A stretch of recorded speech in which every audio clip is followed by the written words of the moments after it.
Hello दोस्तों, आज मैं आपको जो कहानी सुनाने जा रही हूँ, ये कहानी है नागिनों की क्लास की। तो चलिए दोस्तों, देखते हैं आज की ये कहानी। एक बार की बात है, किसी गांव में आरती नाम की एक गरीब लड़की अपनी सौतेली माँ के साथ रहती थी। आरती की सौतेली माँ बहुत ही जालिम थी।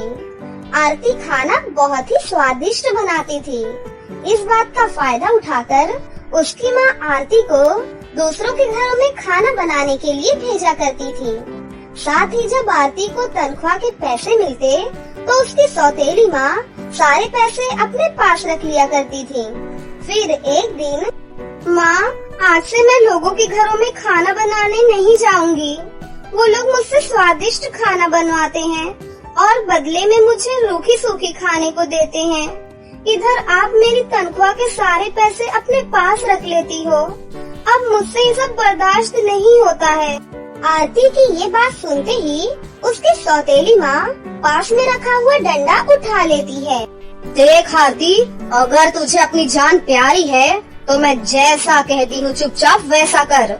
अगर तूने मेरे खिलाफ जाने की कोशिश की तो मैं तुझे जान से मार कर कुएं में फेंक दूंगी। समझ गई ना? अपनी माँ की आंखों में गुस्सा देख आरती घबराकर चुपचाप वहाँ से अपने कमरे में चली जाती है। इस तरह एक दिन ट्विंकल नाम की लड़की के घर पर पार्टी चल रही थी।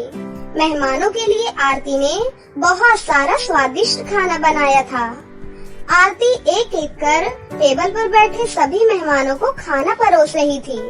तभी अचानक ट्विंकल की एक सहेली के सैंडल पर सूप गिर जाता है। अरे नालायक, तूने मेरी कीमती सैंडल खराब कर दी। चल जल्दी से इसे साफ कर, वरना मैं तेरे हाथ तोड़ दूंगी। उसके बाद बेचारी आरती अपने दुपट्टे से उस लड़की की सैंडल को साफ करने लगती है। अरे कामचोर, ठीक तरह से साफ कर। अगर सैंडल में सूप का एक भी दाग रहा तो मैं तेरे बाल पकड़कर तुझे पंखे से लटका दूंगी, समझी? तभी ट्विंकल की एक सहेली कहती है, मेरी सैंडल भी बहुत गंदी हो गई है। चल जल्दी से इसे भी अच्छी तरह से चमका दे। मजबूरी में आरती उस लड़की की भी सैंडल साफ करने लगती है। ये देख वहाँ बैठी सभी लड़कियाँ आरती को अपनी सैंडल साफ करने के लिए कहती हैं। फिर एक एक कर आरती सभी लड़कियों की सैंडल अपने दुपट्टे से पोंछकर साफ कर देती है। ट्विंकल, तेरी नौकरानी ने तो हम सब की सैंडल बढ़िया साफ की है। जरा इसे बोल कि बाहर जाकर हमारी गाड़ियों को भी साफ कर दे।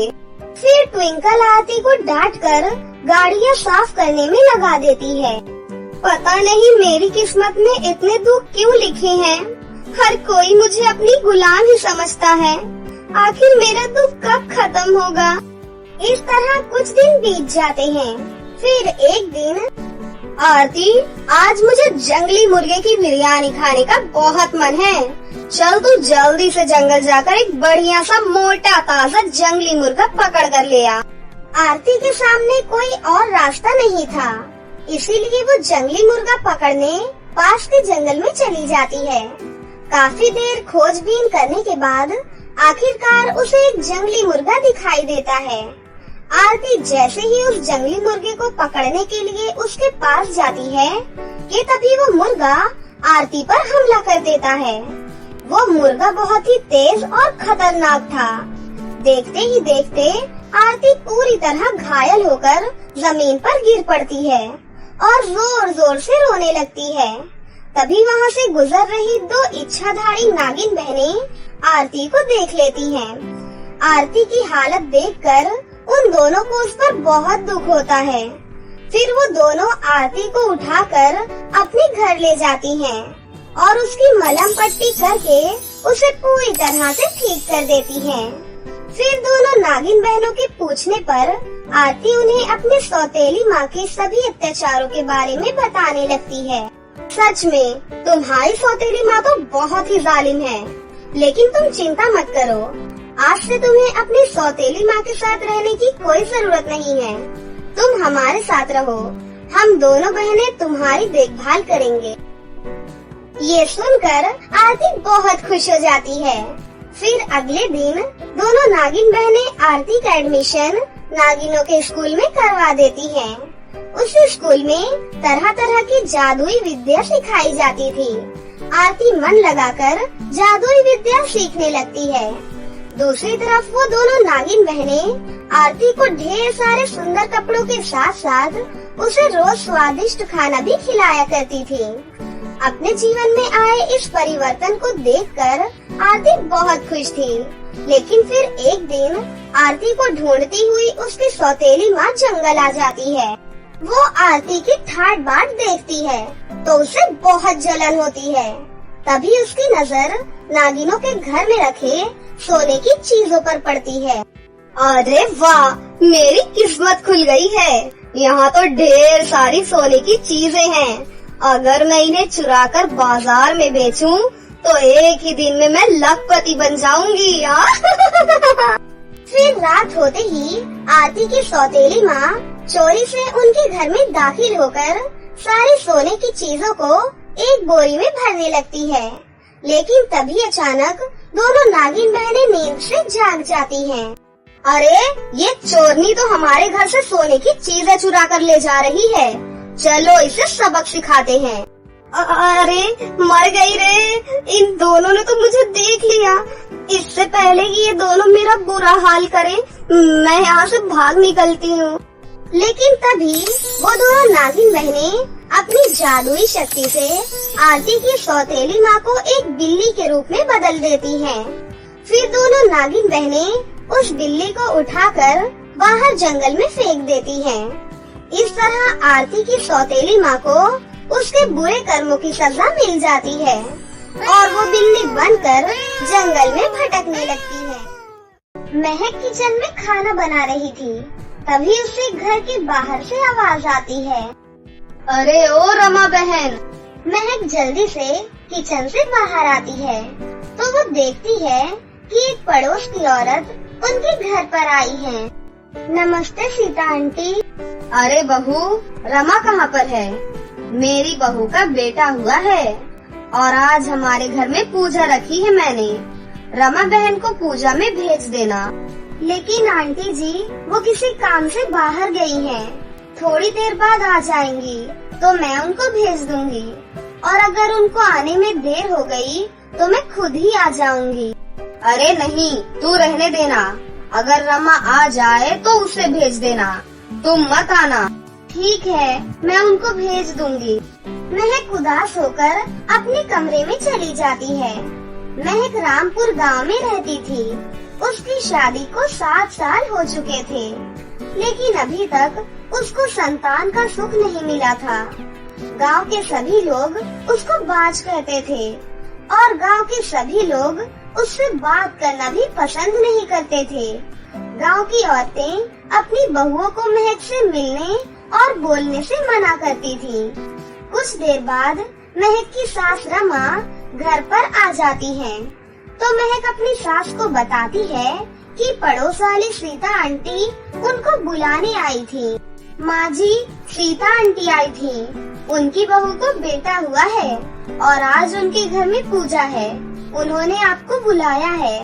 जिनकी शादी को अभी 1 साल ही हुआ है, उनके भी घरों में संतान का सुख प्राप्त हो चुका है। लेकिन एक मेरा घर है, मेरे घर में तो बांझ आई है। कितने साल हो गए शादी को, लेकिन अभी तक बच्चे का मुंह नहीं देखा। हे भगवान, इस बांझ को उठाता भी नहीं है। निकल जा मेरे घर से, मैं अपने बेटे की कहीं और शादी करवा दूंगी। माँ जी, इसमें मेरी क्या गलती है? जब भी भगवान की मर्जी होगी तभी मुझे संतान का सुख मिलेगा। तभी महक का पति सनी वहाँ पर आ जाता है और कहता है, भगवान कभी नहीं चाहेंगे कि तू माँ बने, क्योंकि तू एक बांझ है। मेरी किस्मत फूटी थी जो मेरी शादी तुझसे हुई है। जब से तुझसे शादी हुई है, मेरी जिंदगी खराब हो गई है। सब दोस्त मेरा मजाक बनाते हैं कि कब बाप बनेगा। जी तो कहता है तुझे जान से मार डालूं। तेरी ये मनहूस शक्ल देखने से आजादी तो मिलेगी। इतना कहकर सनी महक को धक्का दे देता है और महक गिर जाती है। गिरने की वजह से उसके सर में चोट लग जाती है।